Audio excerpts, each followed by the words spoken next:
Hey, ugly. Is that your kid? Just like her mom, defective. After 13 years of not seeing each other, my ex-boyfriend Sean threw this insult at me, staring me and my daughter, sitting in her wheelchair. Up and down. I was about to lose my cool and snap back at him when my husband, David, stepped in from behind me and asked, "Is there a problem with my daughter?" David's deep baritone resonated so clearly that everyone around turned their heads. But I was the only one who noticed the chilling undertone in his voice. Looking back at Sean, I saw his face had gone pale for some reason. "My name is Rachel, I'm 35 years old. I live as a housewife with my 3-year-old daughter, Natalie, and my husband David, who's 3 years younger than me. The house we live in originally belonged to David's parents, but right after we got married, David's grandmother suddenly passed away. With David's grandfather living alone at an advanced age, his parents moved into his house to take care of him. And they let us have their old place. Partly to care for the grandfather and probably also to support David, who was just starting his own career. They generously provided us a rent-free home. Grateful for their kindness, I visited David's grandfather every other day, helping with household chores and driving him to medical appointments until I was pregnant with Natalie. After Natalie was born, I slowed down a bit but still visited David's grandfather once a month with David to help out, giving his parents time to relax at a day spa in exchange. You do so much, even with a child to care for. We're so grateful. She's right. David couldn't have married a better person. My in-laws always expressed their gratitude to me, but I feel deeply indebted to my husband David and my in-laws, no matter how much I do for them. That's because I've been saved twice in my life by the 3 of them, or rather, including David's twin sister Sarah, by all 4 of them. While this is David's first marriage, I was once married before, a failure. I met my ex-boyfriend, Sean, when I moved to a new apartment after getting accepted into college. We became friends, meeting on the same move-in day, exchanging tips on nearby stores and good restaurants while unpacking. Sean was studying at a prestigious, media-featured private university with a trendy campus, very different from my practical college. He was tall and conventionally handsome. He'd say things like, "Most students here are legacy enrollments. So folks like us from small towns feel out of place. But with you, Rachel, I feel easy." He started hanging around my place, and before long, we were practically living together. I was thrilled to be dating Sean. I thought, even if I didn't have the glamour like women on his campus, I'll just be the comforting presence Sean needs. I foolishly acted like a housekeeper, cooking and cleaning for him. Except for married couples, there's no way a decent guy would call someone he just started dating feeling easy. That's because feeling easy is just short for he feels easy because he doesn't have to do house chores, entirely self-centered. But there's truth to the saying love is blind. I ignored how self-centered Sean was. If only I could quit my job, but I can't because my allowance is too small and my classes are getting tougher. When he said that, I suggested, in that case, it's a waste to rent 2 rooms. Why don't we rent a slightly larger room? Don't worry about the rent. I then proposed that we move to a newly built apartment near the one where we met, offering to cover the entire rent myself. Of course, Sean quickly agreed, but for some reason, he insisted on having 2 separate phone lines, one for me and one for himself. When I expressed my suspicion, he said earnestly, "When I entered high school, my dad was assigned to work in the UK, and my mom went with him. They're pretty strict.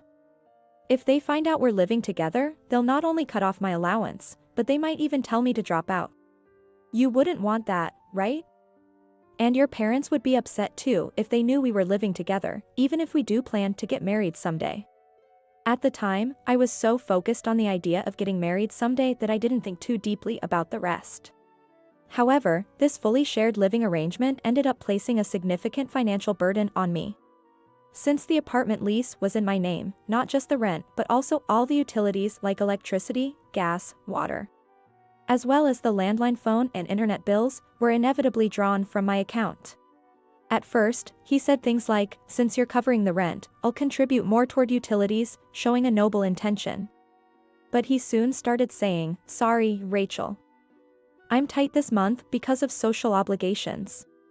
I can't refuse when seniors or people from my seminar invite me out for drinks, especially since I need to consider job hunting.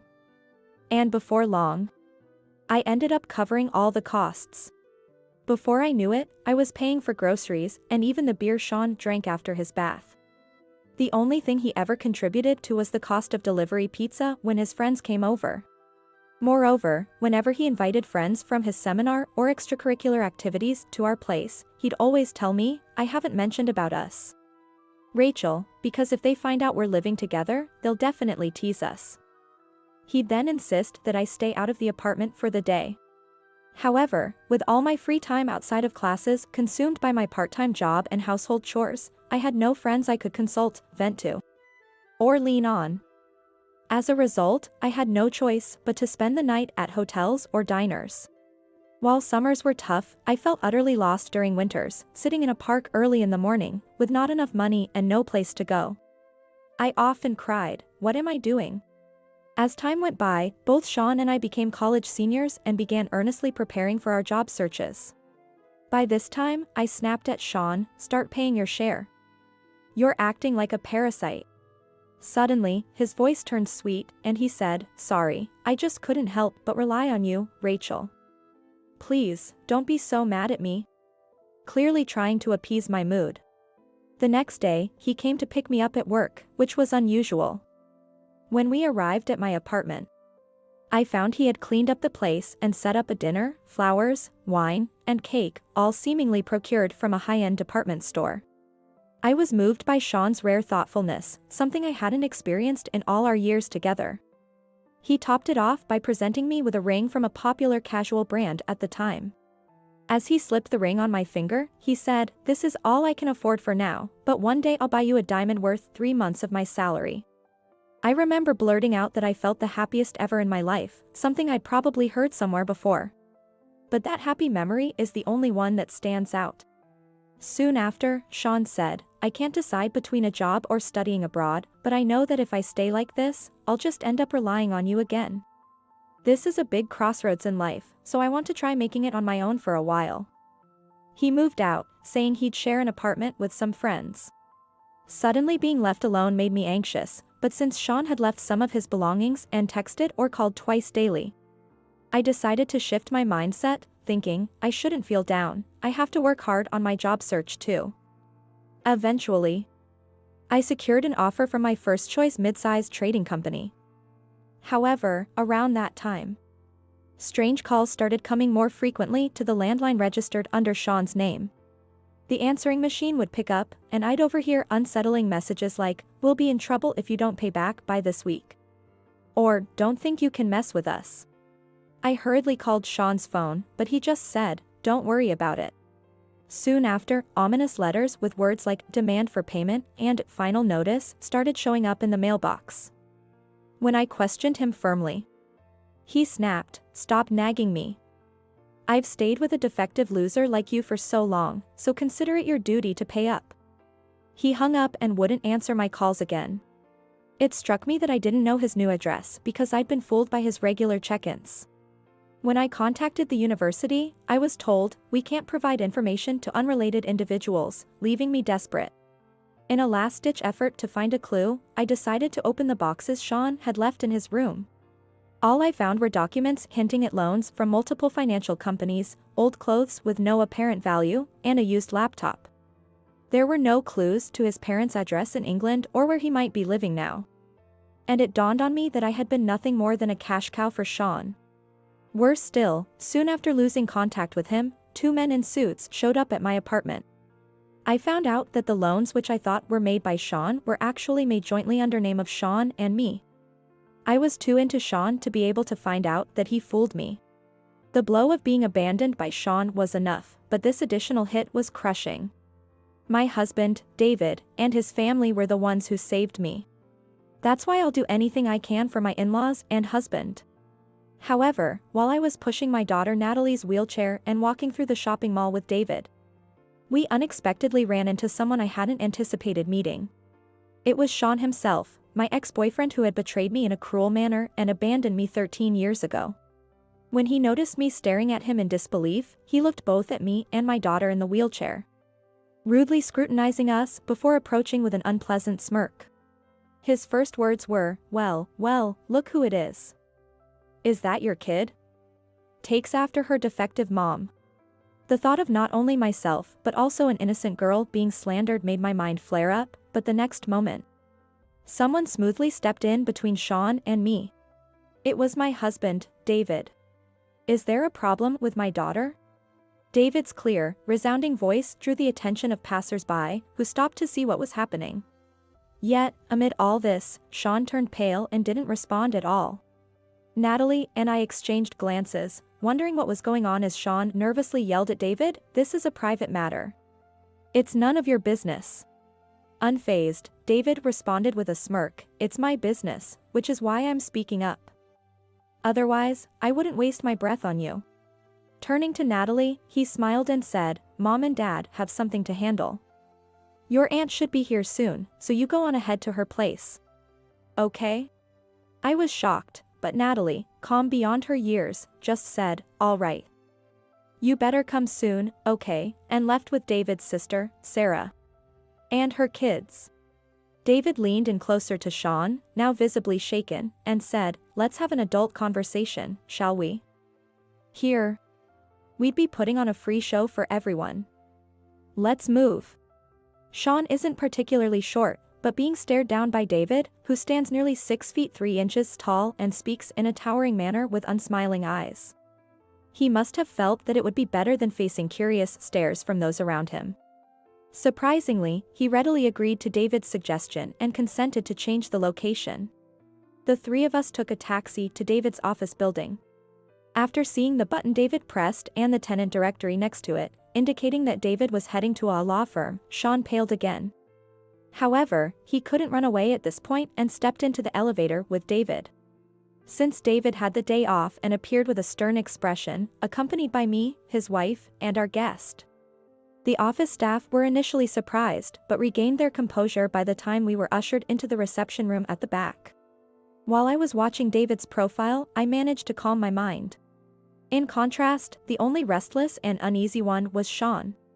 David noticed this and smirked as he dropped a stack of documents on the table. "What a coincidence," he said. "I was just preparing the report for Mr. Thompson. Who knew I'd meet the man himself before handing it over?" Sean's face turned even paler, while I was left confused.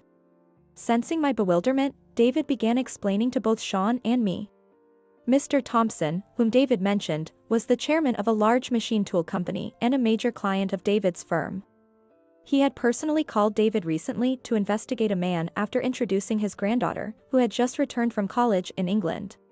"When I visited their sales department, guess who I found there? You, Sean Smith," David said, still smirking, while Sean looked increasingly distressed. According to David, who observed the situation out of the corner of his eye, Mr. Thompson's granddaughter had promised a future together with an American she had met while studying in the same university's graduate school in the UK. The man dropped out of an American university just before graduation and went to England and enrolled in a local university. Once he graduated from university, he worked as a locally hired employee for an American company. But he was not satisfied with that and went on to study in graduate school. Mr. Thompson's granddaughter is an intelligent woman who deeply fell for the man who supported her through her culture shock and homesickness after she entered a university in the UK. After completing his master's program ahead of her, he returned to the States with her this time, and together, they asked her grandfather, Mr. Thompson, to approve their marriage and his joining the company. The chairman had no idea Sean was in England around his granddaughter. However, the chairman's daughter, Megan, who traveled to England for business, had met the man during her visits and was even introduced to his parents, who were supposedly living in England. Megan herself felt at the time, "It's not my place to meddle in my adult daughter's relationship." But the idea of demanding marriage immediately after returning, and even getting him into their family-run business as a future executive candidate, seemed too sudden to her. After discussing it privately, the chairman and Megan asked David's firm, which they'd known for generations, to investigate Sean's background. After hearing that, a feeling of dread washed over me, and I turned to David, looking straight at Sean sitting in front of me, and asked, "You can't be serious. That man isn't Sean, is he?" But before David could respond, Sean himself snapped back, "What? Are you saying I'm not good enough? We broke up ages ago.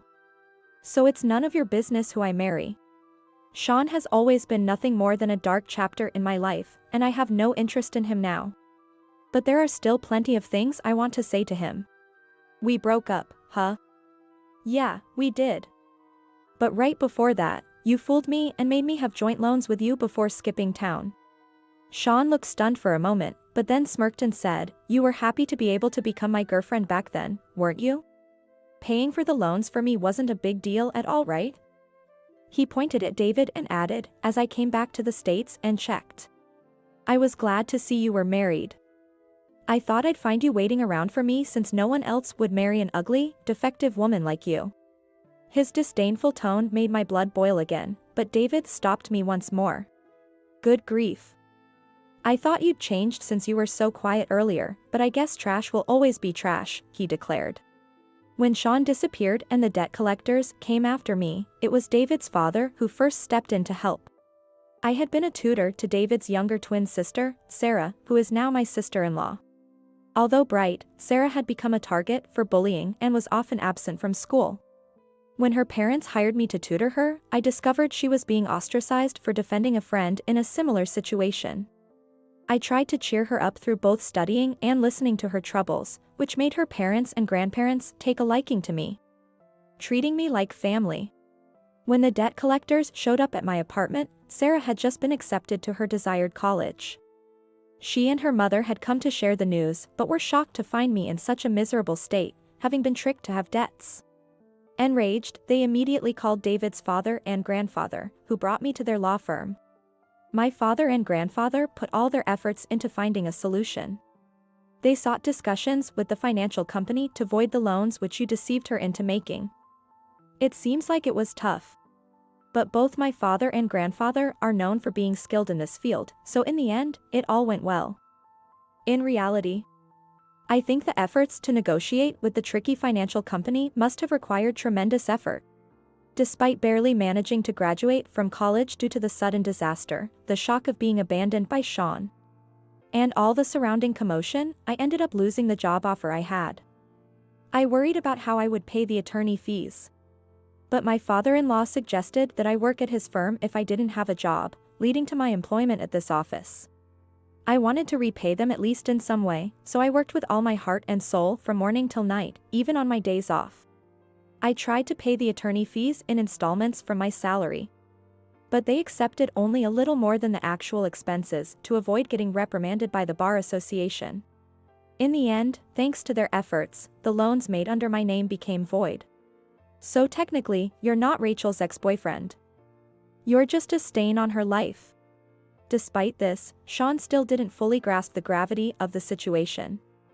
"Well, anyway, my debt must have expired by now," he scoffed. However, at that moment, David burst into laughter.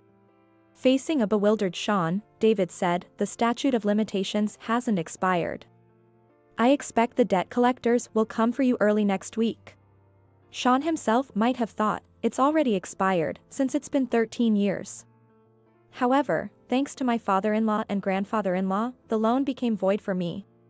But Sean still has responsibility for that. And the financial institution, which couldn't trace Sean's whereabouts, devised a plan and transferred his debt entirely to a debt collection agency under their influence. In cases like Sean's, where borrowers try to evade repayment or default on their payments, financial institutions sell these non-performing loans to debt collection agencies. From that point on, the collection is handled by professionals specializing in debt recovery, a process known as debt assignment. Although the collection doesn't involve illegal methods like it used to, given their extensive legal knowledge, they apparently use every legal means available to recover the debt. Of course, the debt collection agency that bought Sean's claims was no exception and pursued the procedures one by one. As a result, the statute of limitations was extended for another 10 years due to a court ruling in the collection company's favor, making the debt fully valid even now. On top of that, with all the interest and legal fees added up, Sean's debt has multiplied many times over.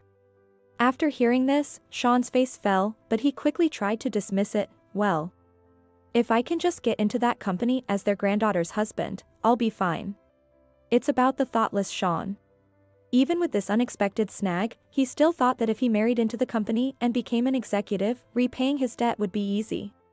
However, when David said, "Do you remember what I just told you? Who was it again that asked me to investigate you this time?" His face turned completely pale. David is Sarah's twin brother, but back when I was tutoring Sarah, we had only exchanged greetings. He later developed an interest in me after hearing Sarah speak highly of me. Later, unexpectedly, I started working at the office alongside David, who had taken the bar exam while still in college and became a lawyer in the shortest possible time. When David said, "I want to date you with marriage in mind," I declined, explaining my past and feeling I couldn't repay the debt I owed my father-in-law and grandfather-in-law. But David already knew everything about my past with Sean and still wanted to marry me. His parents, grandparents, and Sarah all supported our relationship. By that time, David and I were happily married, blessed by my parents in the countryside who had come to know everything and were concerned about my future. Unlike me, who intended to keep our past failures buried, David had secretly harbored a desire for many years to get back at Sean.